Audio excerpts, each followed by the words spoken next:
Hey, what's up guys, Sebastian here, and in today's video I want to explain or pretty much talk about why most people lose a ton of money in the testing phase and how to avoid these horror stories where you see people like losing $3,000, $5,000, $10,000 when testing products in e-commerce. Okay, so the way I test is actually very, let's say, conservative, because I only scale and I only invest more if I am actually making money. I only put more money to things that are working. The biggest problem, and really going into the content now, is that people try to force products to work. You cannot force it to work.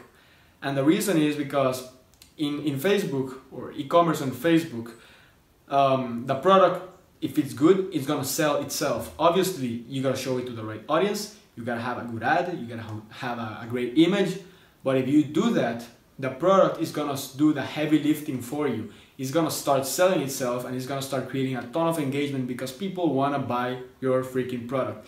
It's not like in CPA marketing or something like that, or you know, maybe not CPA marketing, but in opportunities or other business models where you're trying to convince people to buy your product because of this reason, because of that.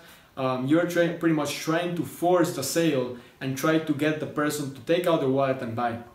In e-commerce, the advantage is that if you have a good product, it's gonna sell for itself and you don't have to go recruiting and you don't have to go asking for people's money, because that's the advantage.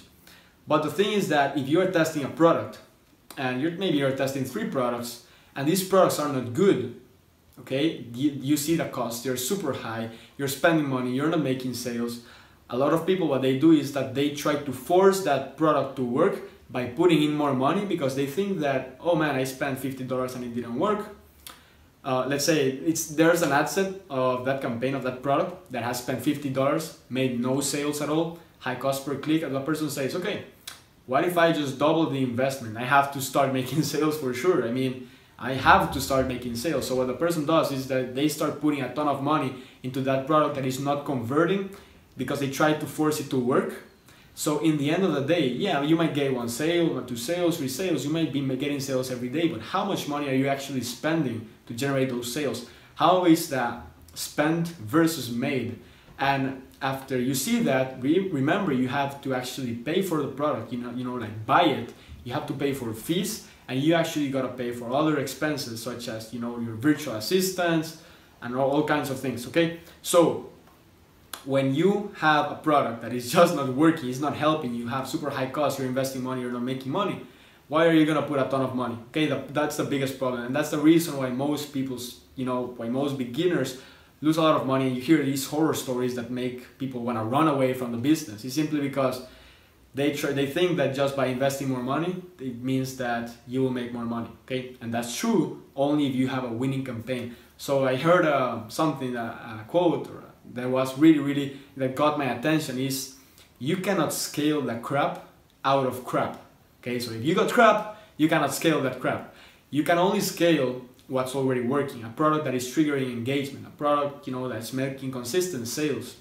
And the reason is because in the beginning, when you have low budgets and let's say you're consistently getting sales, the ROI, the return on investment, is pretty good. It's usually very high. When you start scaling, you start increasing the budget and you start, you know, putting in more investment, more capital into that winning campaign, the ROI, return on investment, tends to go down. Okay, so if you are doing 500% ROI and you you were spending $100, but now you're spending $2,000, that ROI is usually not gonna stay at 500. It's gonna go lower, 4, 3, 200, 1,000. I mean 100, but you're gonna make the big profits because you're doing so much volume. So what I'm trying to tell you is that if you don't have a good ROI or profit in the beginning and you try to scale the crap out of that campaign, when you scale and the ROI goes down, you will actually find yourself losing money. So guys, that's pretty much the message I want to tell you. Don't scale things that are not working. Start scaling gradually and work with what's actually working, making you consistent sales, money, profit, and you have a good return on investment. If you like this video, be sure to subscribe to my YouTube channel to get a ton of valuable content for free, no cost. It's gonna help you scale your business. And you know, just thumbs up, comment below, and see you in the next video.